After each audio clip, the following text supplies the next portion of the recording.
ओम श्री गणेशाय नमः। ओम श्री गणेशाय नमः। ओम श्री गणेशाय नमः। हरण करण मंगल करण पंख पूरन करे प्रकाश, नाम ले गणेश का सभी काम हो रास। बोल श्री गणपति भगवान की जय। हरे कृष्णा कृष्णा कृष्णा हरे हरे, हरे राम राम राम हरे हरे। जय श्री कृष्णा।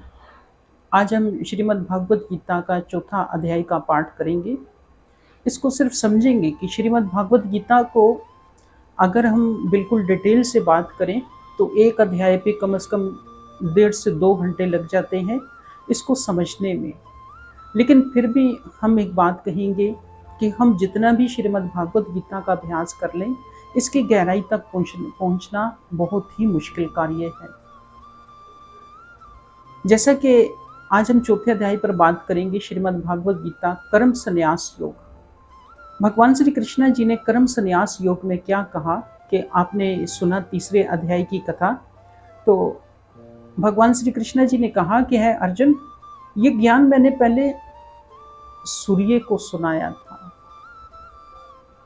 तो इसी तरह भगवान से अर्जुन जी ने पूछा कि हे प्रभु, मुझे ये बताओ कि आपका और मेरा जन्म तो अब हुआ है, तो सूर्य तो बहुत पुराने जमाने से है। तो भगवान श्री कृष्ण जी ने क्या कहा कि भगवान का मुख वाक्य है, भगवान श्री हरि जी कहते हैं कि है अर्जुन, मेरे और तेरे बहुत सारे जन्म हो चुके हैं, इनको मैं जानता हूं, तुम नहीं जानते।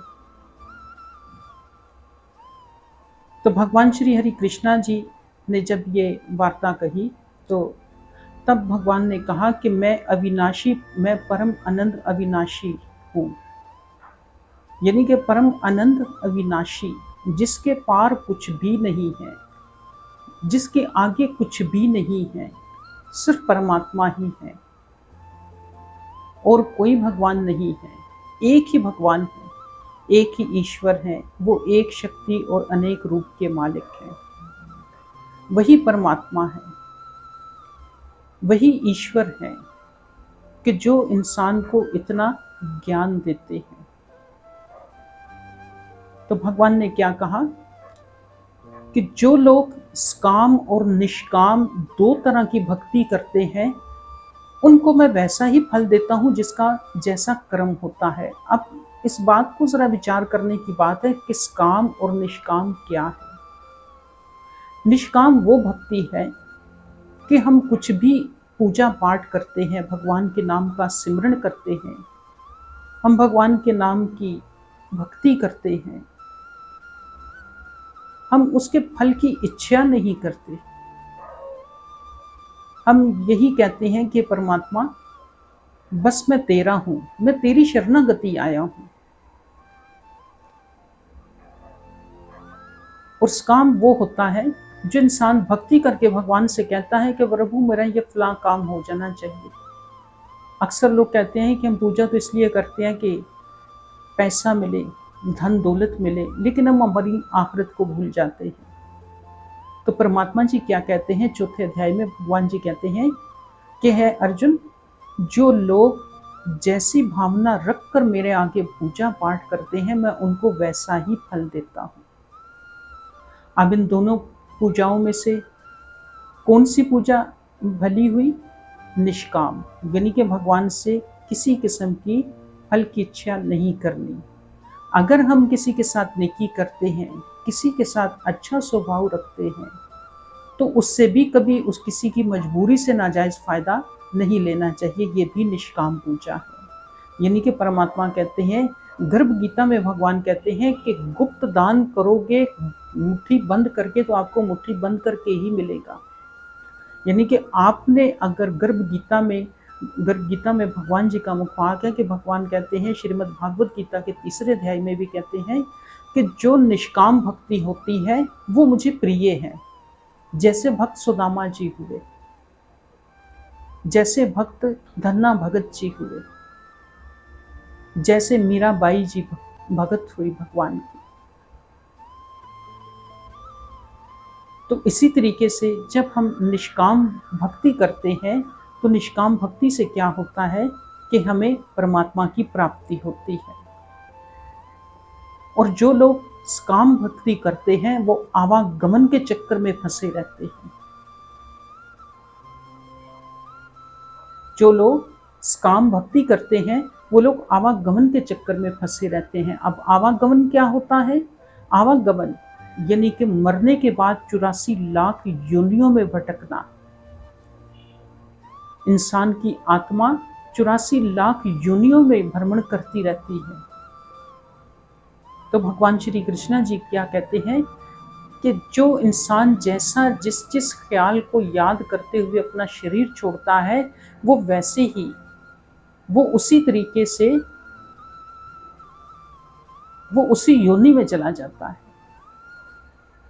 तो हमें हर समय हर लम्हे भगवान का नाम सिमरण करना चाहिए। अगर आवागमन के चक्कर से बचना है तो हमें परमात्मा के नाम का सिमरण करना चाहिए निष्काम भक्ति करके। अगर हम काम भक्ति भी करते हैं तो फिर भी परमात्मा के आगे अपनी भूल चूक की अक्षमा याचना करनी चाहिए कि परमपिता परमात्मा जी, मुझसे अगर कोई भूल हो गई है, कोई पाप हो गया है जिंदगी में, कोई भी ऐसा बुरा कर्म हो गया है, तो तू हमको क्षमा का दान कर, हमको अक्षमा कर मेरे मालिक। ऐ परमपिता परमात्मा जी, 33 करोड़ देवी देवता आपकी शरणागति है, फिर मेरी क्या मजाल है, मैं तो एक कलयुग वासी हूँ। हमें इस तरीके से परमात्मा से अपने अपराधों की अक्षमा याचना करनी चाहिए। जब तक हम अक्षमा याचना नहीं करेंगे, भगवान की भक्ति नहीं करेंगे, हमें कभी भी भगवान की प्राप्ति नहीं हो सकती। हम कभी भी भगवान से नहीं मिल सकते क्योंकि हमारा चित्त शुद्ध नहीं है। अगर हम बुराई की तरफ जाएंगे तो हमें आवागमन के ही चक्कर में पड़ना पड़ेगा। ऐसे गरुड़ पुराण की जब हम कथा शुरू करेंगे तो उसमें बताया जाएगा कि कौन से वो लोग हैं कि जो लोग जन्म लेते ही आंखों से काने होते हैं, उन्होंने कौन सा कर्म किया होता है। कौन से लोग हैं जो पैदा होते ही जुबान से गूंगे होते हैं। कौन से वो लोग हैं, कौन सा वो बच्चा है जब वो पैदा होता है तो एक बच्चे के पास 10 नौकर खड़े होते हैं, और एक बच्चा पैदा होता है और उसके लिए दूध भी नहीं होता। उन्होंने कौन से ऐसे कर्म किए होते हैं।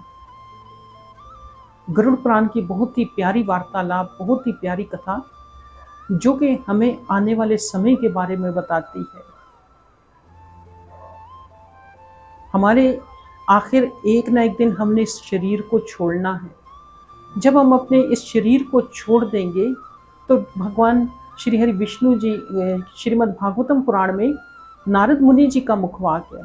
नारद मुनि जी कहते हैं कि जब एक पिंजरे के अंदर एक पंछी कैद होता है, जब वो उड़ जाता है तो पंछी जब उड़ जाता है तो पिंजरा खाली का खाली रह जाता है।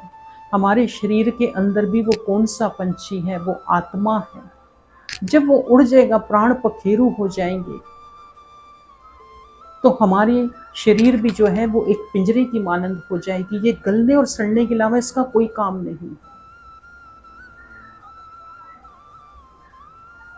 बहुत ही एक उत्तम बात कि राम नाम की लूट है, लूट सके तो लूट, अंत काल पछताएगा जब प्राण जाएंगे छूट। हम फिर उस वक्त पछताएंगे जब हमारी आत्मा, जब हम मर जाएंगे तो आत्मा हमारी एक कोने में घर में बैठी होगी, और हम कभी अपने बच्चों को देखेंगे, कभी बीवी को देखेंगे, कभी किसी को देखेंगे कि शायद कोई हमारे लिए श्रीमद् भागवत गीता का पाठ पढ़कर उसका दान हमारे लिए करे, कोई हमारे लिए पिंड का दान करे, कोई हमारे लिए भगवान से प्रार्थना करे कि हम इस भव सागर से पार उतर जाएं। श्रीमद् भागवतम पुराण के अनुसार कपिल मुनि जी जब अपनी माता देवहूति को कथा सुना रहे थे तो कहने लगे कि माता, जब इंसान के प्राण निकलने वाले होते हैं उस वक्त यमदूत अपना भयानक रूप बनाकर उस इंसान के सामने आकर खड़े हो जाते हैं और उस इंसान के अलावा किसी दूसरे को दिखाई नहीं देते। तो जब उन यमदूतों को इंसान देखता है तो रोता है, आंखों से आंसू बहने लगते हैं। इंसान सोचता है कि अब ये मेरे सामने आ गया, अब तो मैं कुछ भी नहीं कर सकता। मैंने तो सारी ज़िंदगी पाप किया, मैंने तो सारी ज़िंदगी लोगों के साथ झूठ बोला, मैंने तो सारी ज़िंदगी अय्याशी की, मैंने कभी अपने माता पिता की सेवा नहीं की, मैंने कभी प्रभु का भजन नहीं किया, मैंने सारी ज़िंदगी पाप की कमाई लाकर अपने बीवी बच्चों का पेट पाला। अब मुझे यमदूतों से कौन जान छुड़ाएगा। तो कपिल मुनि जी कहते हैं कि जब इंसान इतनी सोच सोचता है तो उसके घर वाले देखकर ये रो देते हैं कि ये अपने अपने खानदान वालों के, अपने परिवार वालों के लिए रो रहा है, लेकिन वो अपने परिवार वालों के लिए नहीं रोता। वो इंसान अपनी आखिरत के लिए रोता है कि अब तो ये मुझे मुकद्दरों से मारते हुए ले जाएंगे, ये मुझे मुकद्दरों से मारते हुए ले जाएंगे, अब मैं क्या करूंगा। पता नहीं मेरे मरने के बाद मेरे घर वाले, मेरे परिवार वाले मेरे लिए कोई 13वें तक कोई गीता जी का पाठ भी करेगा कि नहीं। तो जब घर में श्रीमद् भागवत गीता का पाठ नहीं होता और जब इंसान इसका जीते जी इसका रस पान करके अपने जीवन को सफल नहीं करता, तो आखिर में ऐसे ही पछताना पड़ता है। जैसा कि अभी आपने सुना कि भगवान श्री कृष्ण जी का मुख्य वाक्य है श्रीमद् भागवत गीता के 4 अध्याय में कि वो लोग आवागमन के चक्कर में फंस जाते हैं, जो लोग काम भक्ति करते हैं, जो लोग झूठ बोलते हैं, जो लोग गलत रास्ते पर चलते हैं। तो परमपिता परमात्मा जी कहते हैं कि आखिर कब तक इंसान अय्याशी करता है, आखिर एक ना एक दिन उसको मरने के बाद उसको अपने कर्मों का हिसाब भुगतना ही पड़ता है। आप सबसे आखिर में एक बार फिर निवेदन करेंगे कि हमारे इस चैनल को लाइक और सब्सक्राइब कीजिए और दूसरे लोगों तक शेयर कीजिए, ताकि लोगों के अंदर भगवान हरि के नाम की, भगवान श्री विष्णु जी के नाम की जो भक्ति है वो उत्पन्न हो। ये बहुत ही पुण्य का काम होगा अगर आप सब लोग करेंगे। और आप अपने बच्चों को ज़्यादा से ज़्यादा कोशिश करें, घर में श्रीमद् भागवत गीता का पाठ कराएं। घर में श्रीमद् भागवत गीता अगर कोई कहता है कि अक्सर लोग ये गिला करते हैं, कहते हैं कि महाराज जी हम तो इसलिए नहीं पढ़ते कि वो हम गलत पढ़ते हैं, हमें पढ़ना नहीं आता। तो शुरू में जब इंसान सीखता है तो वो गलत ही पढ़ता है, तो इसमें कोई पाप वाली बात नहीं है।